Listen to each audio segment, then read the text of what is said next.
حضرت عمر رضی اللہ تعالیٰ عنہ کا دربار لگا ہے. ایک شخص کو پکڑ کر لوگ لے آتے ہیں کہ اس شخص نے ہمارے باپ کو قتل کر دیا. حضرت عمر رضی اللہ تعالیٰ عنہ نے پوچھا کیا ماجرا ہے بھائی؟ اس نے کہا جی واقعی میں ان کے باپ کا قاتل ہوں، لیکن میں نے قصداً قتل نہیں کیا. ہوا یہ کہ میں ایک مسافر ہوں، جا رہا تھا، راستے کے اندر سبز چراگاہ تھی، میرا اونٹ بھوکا تھا، اس چراگاہ میں داخل ہو گیا. اس کے بوڑھے باپ نے پتھر اٹھایا اور میرے اونٹ کو مارا، اس کی آنکھ نکل گئی. مجھے بڑا غصہ آیا، میں نے وہی پتھر اٹھا کر اس کے باپ کو دے مارا، لیکن وہ ایسے ٹکانے پہ لگا کہ اس کا باپ فوراً فوت ہو گیا. میرا قصد اور ارادہ نہیں تھا، لیکن بہرحال میں اس بات کا اقراری ہوں کہ میں نے اس کے باپ کو قتل کر دیا ہے. آپ جو حکم سنائیں میں اس کو قبول کروں گا، لیکن میں ایک مہلت مانگتا ہوں کہ میرے دوست، میرے بھائی کی کوئی رقم میرے ذمہ ہے، میرے پاس اس نے امانت رکھی ہوئی ہے اور وہ مجھے پتا ہے کہ میں نے کہاں چھپا کے رکھی ہوئی. اگر آپ فیصلہ کر دیتے اور میری گردن کاٹ دی جاتی ہے تو وہ امانت جو میں نے رکھی ہوئی ہے سنبھال کر کے، میرے علاوہ کوئی جانتا بھی نہیں ہے، تو وہ اس تک کون پہنچائے گا؟ اگر آپ مجھے 3 دن کی مہلت دے دیں تو میں جا کر کے اس کی امانت اس کو واپس کر کے پھر واپس آؤں گا، پھر یہ پھندا پھانسی کا میں اپنے گلے میں ڈلوانے کے لیے تیار ہوں گا. حضرت عمر رضی اللہ تعالیٰ عنہ نے فرمایا کہ کوئی شخص تیری ضمانت دے دے تو ہم تجھے چھٹی دینے کے لیے تیار ہیں. اس نے دائیں بائیں دیکھا، پورے مدینے میں اس کا کوئی شناسہ ہی نہیں تھا، واقف ہی نہیں تھا، ایک اجنبی شخص تھا. حضرت ابو ذر غفاری کھڑے ہو گئے، کہا حضرت عمر میں اس کی ضمانت دیتا ہوں. ضمانت دے دی گئی، وہ چلا گیا.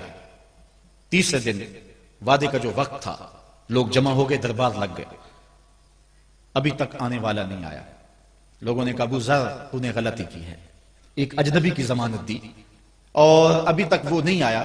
اور میاں صاحب فرماتے ہیں ایک بار جو پھنگی اڑ جاندے اور پھر کدی نہ پھنستے دے.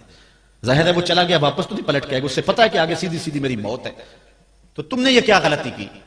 خیر آپ نے فرمایا کہ اگر وہ نہ آیا تو یہ پھانسی کا پھندا میرے گلے میں ڈال دینا، لیکن بہرحال میں نے اس کی ضمانت دی. کچھ عرصہ بیتا کہ دور سے گرد و غبار اڑتا ہوا دکھائی دیا. جب صورت واضح ہوئی تو وہی شخص تھا. حضرت عمر فاروق رضی اللہ تعالیٰ عنہ کے دربار میں کھڑا ہو کہنے لگا حضرت کسی وجہ سے تاخیر سے پہنچا ہوں، معذرت چاہتا ہوں، اب جو حکم ہے پورا کیجیے.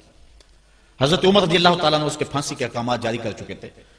آپ نے فرمایا کہ ابو ذر یہ بتا کہ تو نے اس کی ضمانت کیسے دی جب تو اسے جانتا نہیں تھا؟ تو سنو حضرت ابو ذر غفاری نے کیا کہا. کہا ایک اجنبی میرے محمد کے مدینے میں پناہ مانگ رہا تھا اور اس نے چاروں سمت دیکھا اور کوئی شخص نہیں تھا جو اس کو امان دیتا اور اس کی ضمانت دیتا، تو میں نے اس لیے ضمانت دے دی کہ نہ بھی آیا تو اپنی جان چلی جائے گی. کل کو یہ تو نہیں کہے گا کہ محمد کے مدینے میں کسی نے ضمانت مانگی تھی، پورے شہر میں کوئی ضمانت دینے والا نہیں تھا.